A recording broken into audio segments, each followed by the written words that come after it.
The richest player on the server isn't the one with the most diamonds. It's the one who never has to go mining anymore. So recently, I had a pretty good month financially, and my first thought when I saw the number was, okay, cool. How do I make more next month? I didn't celebrate or acknowledge, just immediately calculating the next target. And this is something that I've been doing for about a year now without realizing it.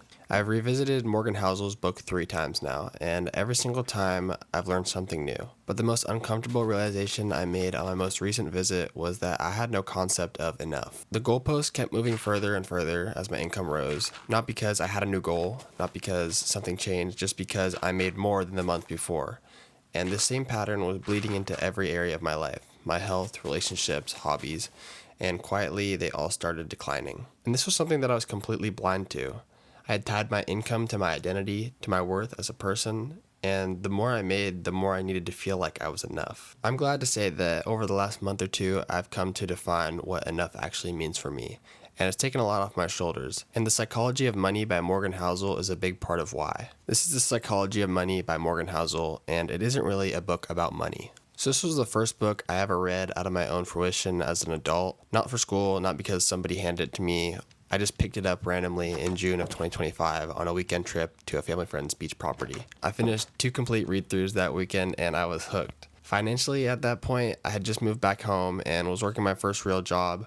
On the side, I was making around $1,500 a month from flipping clothes and doing lawn work throughout the summer. And I had just opened up a traditional brokerage and Roth IRA at 19. When I picked this book up, I wanted to understand what I was doing before I did more of it, so I decided to give it a read. Mentally, I was pretty stressed about where my life was going, but I was moving so fast I never really had time to sit down and think about it. Every month was spent chasing new income numbers, tracking every expense in Notion, and genuinely believing that making money was the most important thing that I could be doing with my time, and that was my entire identity during that stretch of my life. I went into this book looking for tactics, smarter ways to invest, better frameworks for building wealth, and what I got instead was a mirror. Because Housel's argument isn't about the numbers, it's about why do you want the numbers. And the reason intelligent people consistently make bad financial decisions isn't because they don't know better, it's because the way that you think and feel about money was shaped long before it was ever your decision. Things like your childhood, your parents, the era you grew up in, what you watched happen to the people around you, all of those things are running in the background of every financial choice that you ever make. And most people never look at it. That's what this book is actually about, and that's why I keep coming back to it. Housel describes money through the lens of human behavior rather than numbers or spreadsheets. And the central claim here is that financial literacy is not a knowledge problem, it's a psychology problem, an identity problem, a fear problem, and a history problem.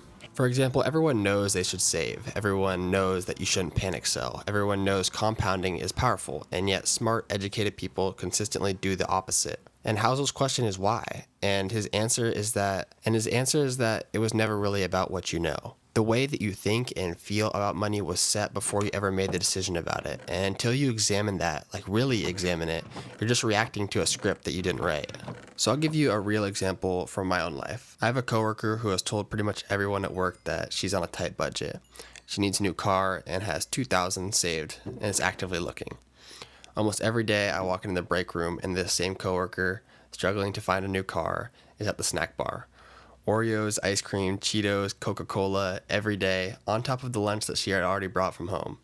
So we're talking $20 to $40 a day in completely behavioral spending that could be going towards the budget of that new car. Now I'm not saying this just to judge her because here's what Housel would say. The same person who watched me invest 90% of my income at 19 probably thought that I was out of my mind.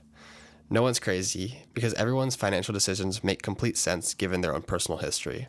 Whether someone grew up in poverty or in wealth, their experience taught them something that mine didn't. And that's the whole point. But the people who are truly operating well financially have a grip on their behaviors. They have a concept of enough. Their identity and their finances are actually aligned. Knowledge of what you have to do and the intelligence of actually doing it are 2 completely separate things.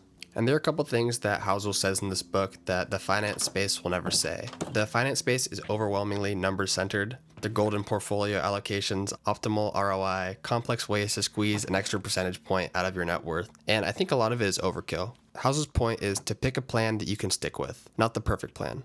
And I think this is one of the most underrated pieces of financial advice I've read. So many finance creators walk you down the rabbit hole of how to hit X dollars per month or invest for a 20% return. And what this does is it leads people towards strategies that they can't maintain long term.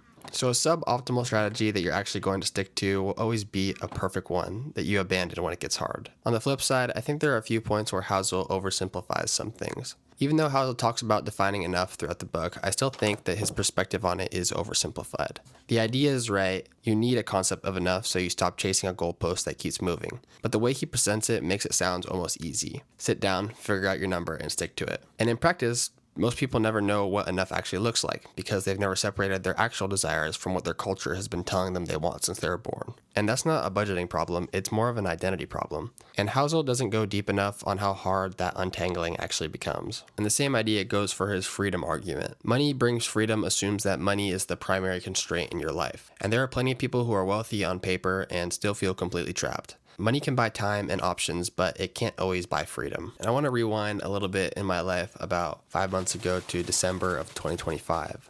For about 8 months after I quit college baseball, I had entered the workforce and became genuinely addicted to making money, not for a goal or for a reason, just for more. My mornings were spent thrifting clothes to resell, evenings at work, days off doing lawn jobs, and running thrift market booths. Any time I spent looking for new side hustles, and if I caught myself relaxing, I would feel guilty. Every month, I was just chasing a new income number while my health, my relationships, everything else was quietly declining, and I just couldn't see it because I was moving so fast. Then in December of 2025, at 19 years old, I pulled in a gross income of $9,000 in 1 month. Living at home, no bills, no real expenses, no stress, no real motivation behind it. And my first thought was, cool, how do I make $10,000 next month? That was my breaking point. I realized that I wasn't making money for anything.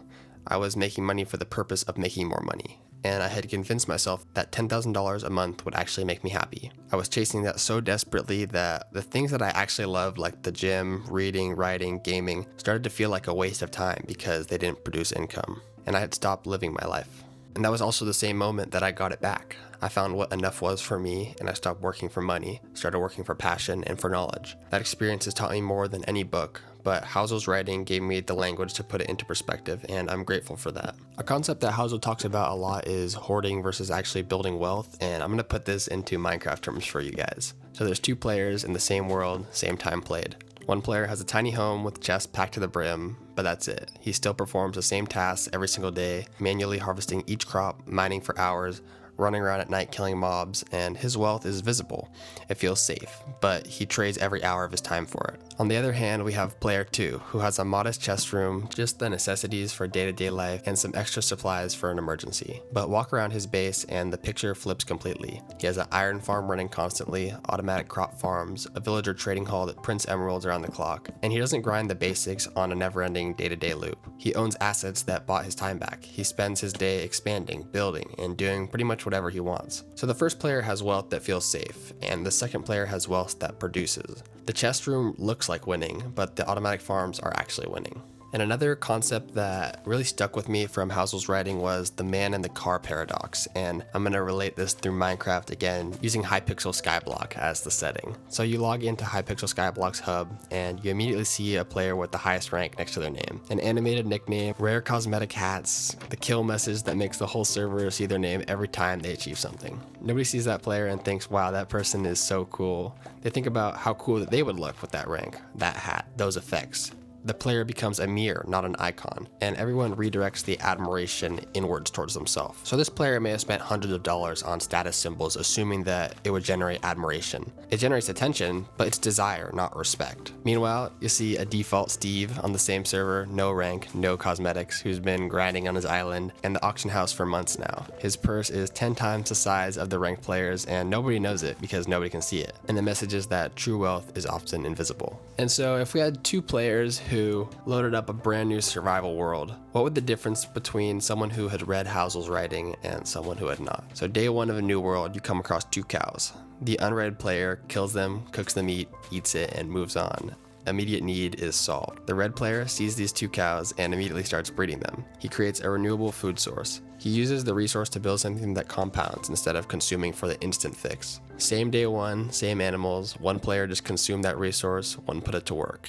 And that's the entire concept. And if you only take action on one thing from this video, I'm asking you to define enough. for one specific area of your finances. Maybe it's your income, maybe it's your debt, maybe it's your spending, maybe it's your saving. Whichever one is taking up the most mental space right now, I want you to write down a number that would make you feel like you're okay. Not that you're rich, not that you're set for life, just stable and able to breathe. Because most people run towards a finish line they never drew. So every time they reach a milestone, it just automatically moves the goalpost forward because there was never a definition of enough to stop at. I lived that, and it almost cost me everything that actually mattered to me. So I'm not asking you to do a budget overhaul this week. I'm not asking you to open a brokerage account or read 3 more finance books. Just sit down and say, okay, this is where I am, and this is where I could come up for air. That number is a commitment, and it's the beginning of every good financial decision you'll make after it. And I have one more question that I want to leave you guys off with. If money wasn't an issue and you had an unlimited supply, how would that actually change your life? And with each answer, question why. Money might not always be the deeper solution. Think about it. And if you enjoyed this video and you want to read Psychology of Money for yourself, I left a link below in the description. If any of this resonated with you, drop a comment below about your current relationship with money. And other than that, I hope you have a great rest of your day. It's been Dread.